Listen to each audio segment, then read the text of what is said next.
Shay Shay. I am your host, Shannon Sharpe, also the proprietor of Club Shay Shay. The guy that's stopping by for conversation and a drink today is a three-time Special Teams Player of the Year. He's a three-time first-team All-Pro, made 4 Pro Bowls. He's also a member of the 2000s and 2010 All-Decade Team. There are not very many of those guys.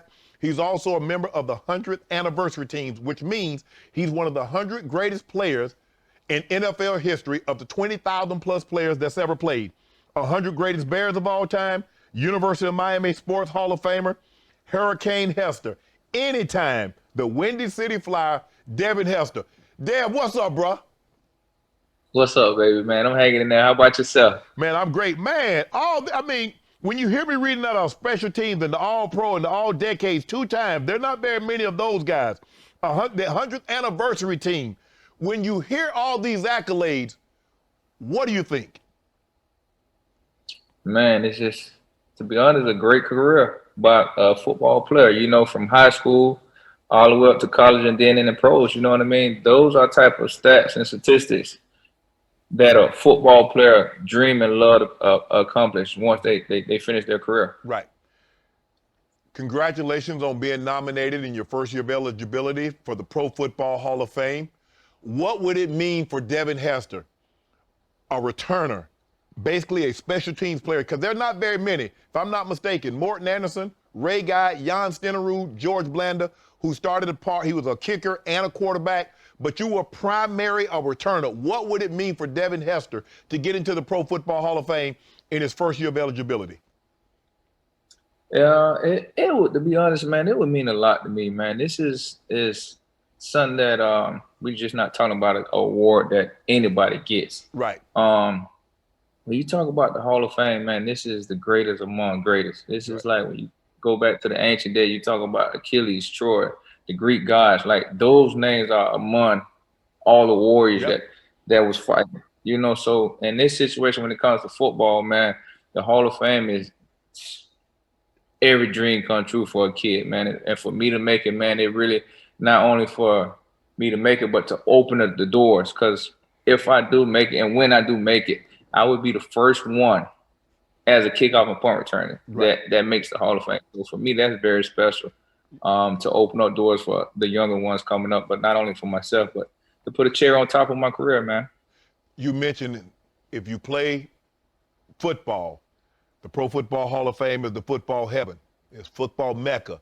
That's where all the greats go. That's their final accolade. That's their final accomplishment. That's as you mentioned, the cherry on the top. There is no greater than that. And so, they mentioned, Pro Bowl player and they mentioned Super Bowl, but when they say Devin Hester, Pro Football Hall of Famer, there are less than 400 gold jackets out there. There are about 25,000 Super Bowl rings out there. There are only about 400 gold jackets. Right. That's a lot, man. You know what I mean? That's like being in the field, you know what I mean, in the hospital. Yeah. It's only 2 or 3 doctors that run that hospital, man. Right. So you get that name doctor behind your name, man. It speaks for itself. When I mention returners, they've been some all-time great returners. We can go back to Gale Sayers, who played with the Bears. We go Billy White, Hugh Johnson, Rick Upchurch, Deion Sanders, Joshua Cribbs, Dante Hall, Brian Mitchell, Mel Gray, Eric Metcalf. Where does Devin Hester rank? Man, to be honest, man, we all know, man. Ain't no we. I'm talking to you. I ain't talking to them. I'm talking to you. Well, let me get on the Shannon Sharpe. Hey. Oh, you on that? So are you saying is Devin Hester telling me he the GOAT? Most definitely. Well, that's what I wanted to hear. That's what I wanted to hear. Oh yeah, I am, and I honestly believe so. When you look at the stats, right? You look at the touchdown. Yes. The things that I did has never been done before. Right. Never in the National League football, and the position that I played, I took it at another level. Right. You know what I mean? And to be honest, it's when it's time to pick a returner, I do believe I should be the first one when it's time. Punt or kick return, it doesn't matter. If you're returning the ball, Devin Hester's name should be called first. Most definitely. 100%. I truly believe that. And I know everybody that knows the game of football and love football, No, when they mention the best kickoff and punt returner, if you're a real, true football player, you're going to say Devin Hester. When I look at your record, you're the first and only player to return the opening kickoff in the Super Bowl for a touchdown. You broke the most touchdown, all-time return touchdowns. You broke Deion records in Atlanta. Most punt return touchdowns, 14. Most returns for TDs in a season, 6. If I'm not mistaken, that was your rookie year. Did you expect to have that kind of impact in your rookie season? Nah, most definitely not. You know what I mean? But I was told coming out of college, right, that from a couple coaches, right, that listen, man, if you go to the NFL right now, you're just gonna be a kickoff and punt return. Okay. I say, you know what? I'm gonna go, but I'm gonna be the best one to ever do it. And let me pick it back off what you just said. You said that I broke the record for the most kickoff and punt return in a single season, my rookie year. I did, but my second year I broke that record. Wow. So, oh yeah, when you think back, you go. The coaches are telling you, yeah, you can come out, but you're only going to be a returner. Now, remind you, in college, you were mainly a DB. You played more defense than you played offense. What made you so confident that you could go to the NFL and have that level of success, considering that you were kind of like a jack? You played offense, you played defense, you returned the football. You weren't really a specialist on the offense or the defensive side. That's something that was left up to the coaches, man. Like, I don't really like to talk about that topic because a lot of people don't know it. But my sophomore year, when really I started playing DB, right, and I beat out the starting corner, right, late in the season, like 5 more games left, and ended up leading the team in picks. So made a parade All-American and all that. Right. My sophomore year, so my junior year came in, and I was rated one of the top corners coming in the league in the season. Right. So, you know, you start getting all the accolades, the photo shoots in the magazine start coming to the campus, doing all this stuff.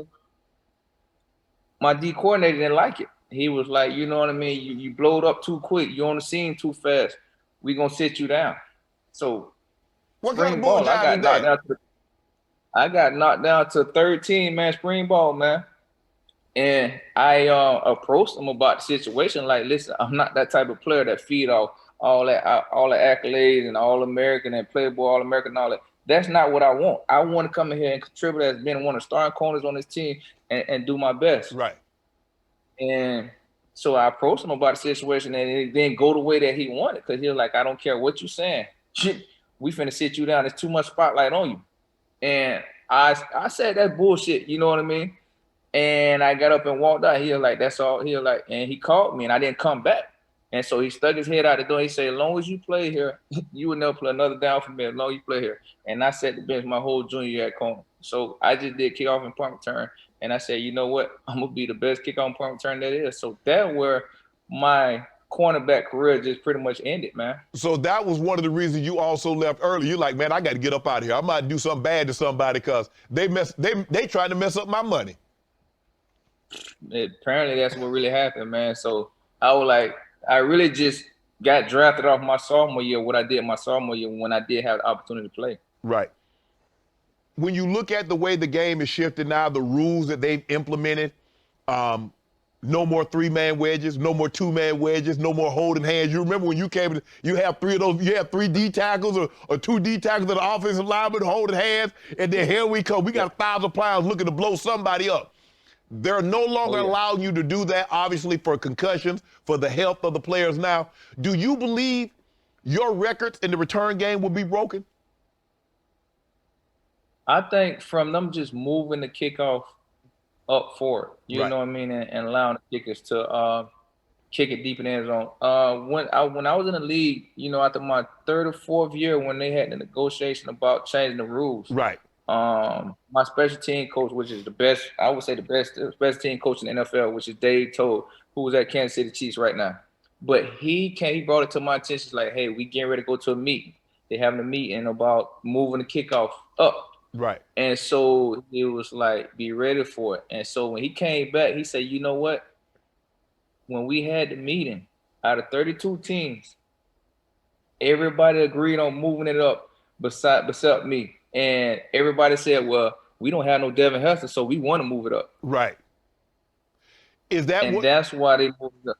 That's why they moved it up, because every team voted to move it up. If you also remember, Devin, now they don't allow the guys. When I first came in the league playing special teams, the guys would get 10, 15 yards deep, get a running start.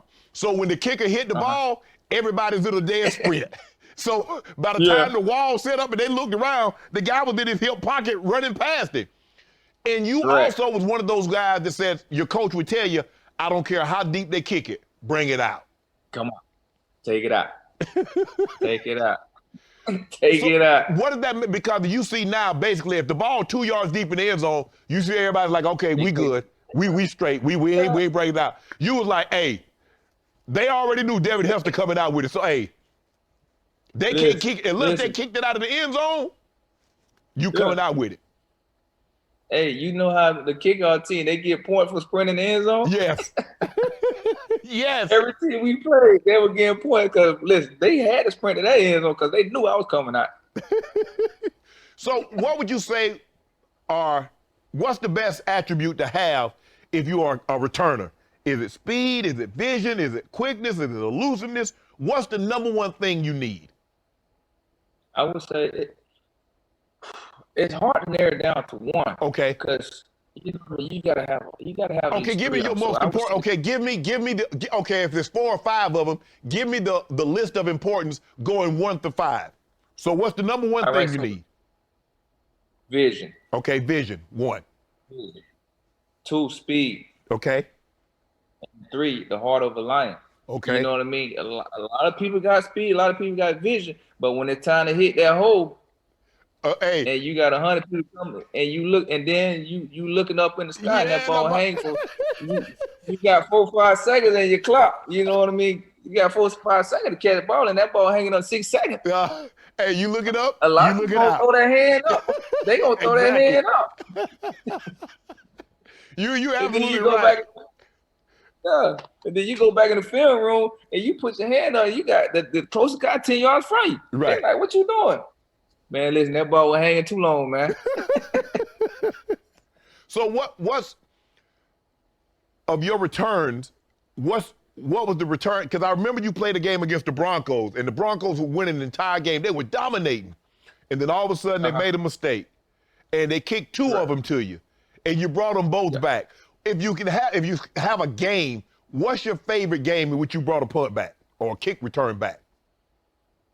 I would say probably my rookie year, man, against Arizona. Okay. That's when Denny Green had that incident where he said they thought who he said it was. Oh, let him off the hook. You made him say that was you that caused that.